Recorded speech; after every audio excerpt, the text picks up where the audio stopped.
É equipe ou ministério de louvor? Existe ministério de louvor? Vem comigo! Esse é um assunto bastante falado, complicado, para não dizer polêmico, né? Será que existe polêmica na casa de Deus, no povo? Não, não existe não, né?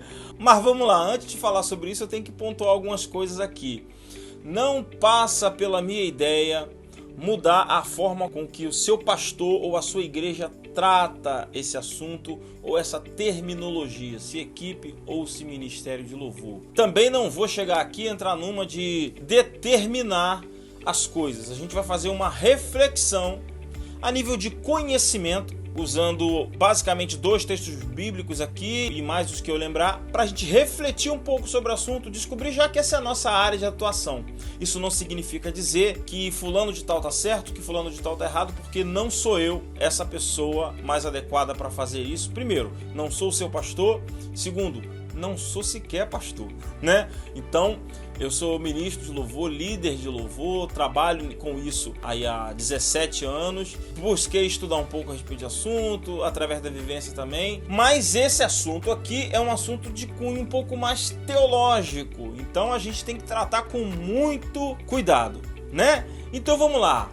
Primeira coisa que nós precisamos tratar aqui é conhecer um texto bíblico que fale diretamente a respeito do assunto. E o que eu separei aqui para vocês foi Efésios 4:11. Por que Efésios 4:11? Efésios 4:11, o apóstolo Paulo, preso, vai escrever a carta aos Efésios e lá no capítulo 4, versículo 11, ele vai elencar, né, 5 ministérios. Então, biblicamente, no Novo Testamento, aí a gente vai conhecer, né, mais especificamente 5 ministérios. Quais são? Apóstolo, profeta, evangelista, pastor e mestre. E onde o louvor e a adoração está incluso, está incutido nesse contexto?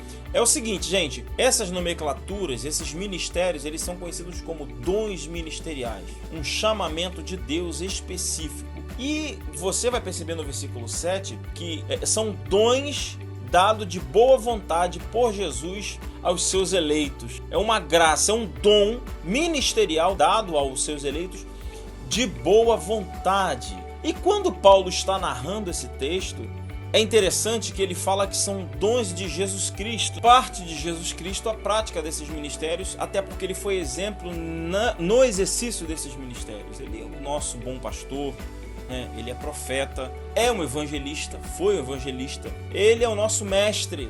Então, assim, são ministérios que Jesus Cristo exerceu. O que Paulo está querendo dizer é que Jesus Cristo deixou em nós e para nós a execução daquilo que ele fez. Agora, Jesus não foi músico, Jesus até cantou, e há quem diga que ele cantou o Salmo de Halel, né? Mas ele não foi músico. E onde é que a música se aplica ou se aplicaria como ministério? Aí nós temos que ir lá em 2 Crônicas.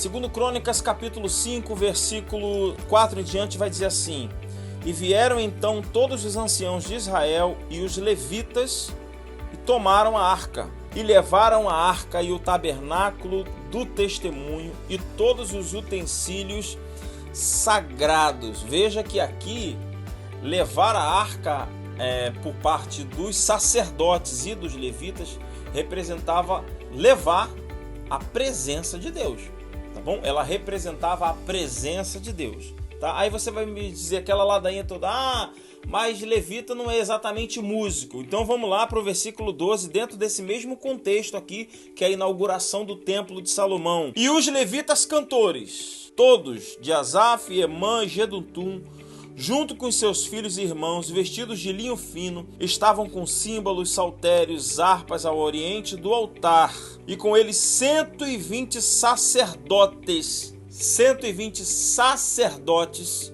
que também tocavam. Então a gente está falando de levitas cantores e sacerdotes músicos que tocaram. É interessante que o versículo 7 vai dizer assim: E os sacerdotes colocaram a arca do concerto do Senhor em seu lugar, no oráculo da casa, no lugar santíssimo, debaixo dos querubins. E esses mesmos homens se puseram diante, de pé, de frente para o oriente, para tocar e cantar. Veja, e foi nesse culto que a glória desceu de forma que ninguém podia ficar de pé. Os sacerdotes não puderam ficar de pé diante da fumaça de glória após a adoração, porque eles cantaram e tocaram de modo que a glória do Senhor desceu como fumaça. E o texto vai culminar lá no capítulo 7, se o meu povo, que se chama pelo meu nome, se o problema viesse, a locusta viesse, o gafanhoto viesse, o caos se instalar, eu ouvirei dos céus, perdoarei seus pecados e sararei a sua terra. Aqui nós temos uma liturgia,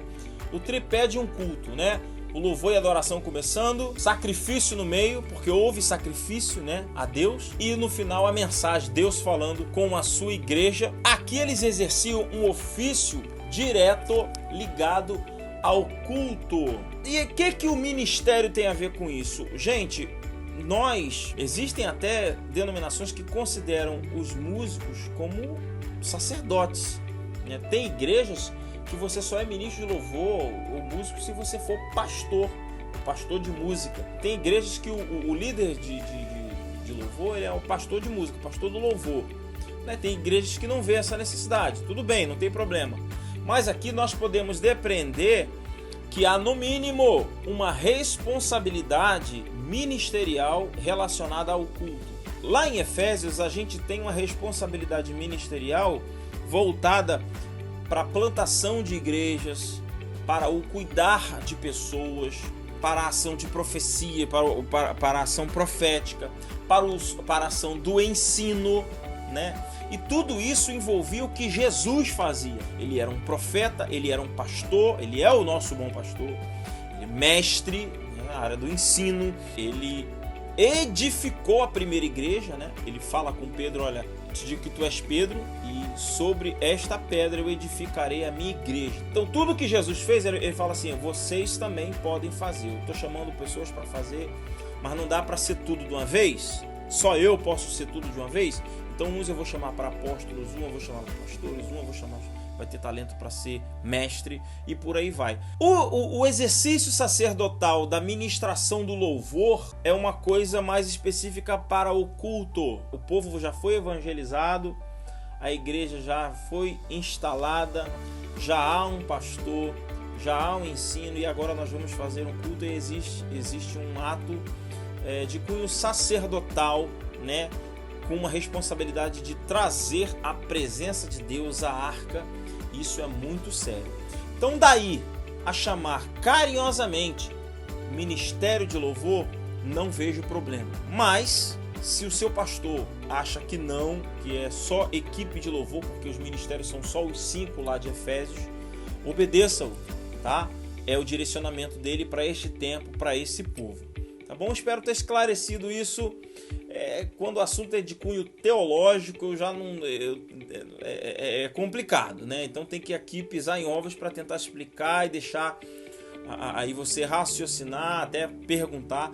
Pergunte aqui, né? E diga o que você sabe a respeito, se você é um entendedor melhor do que eu do assunto. Comenta aqui e vamos crescer juntos no ministério, ou no sacerdócio, ou no exercício da ministração do louvor na igreja local.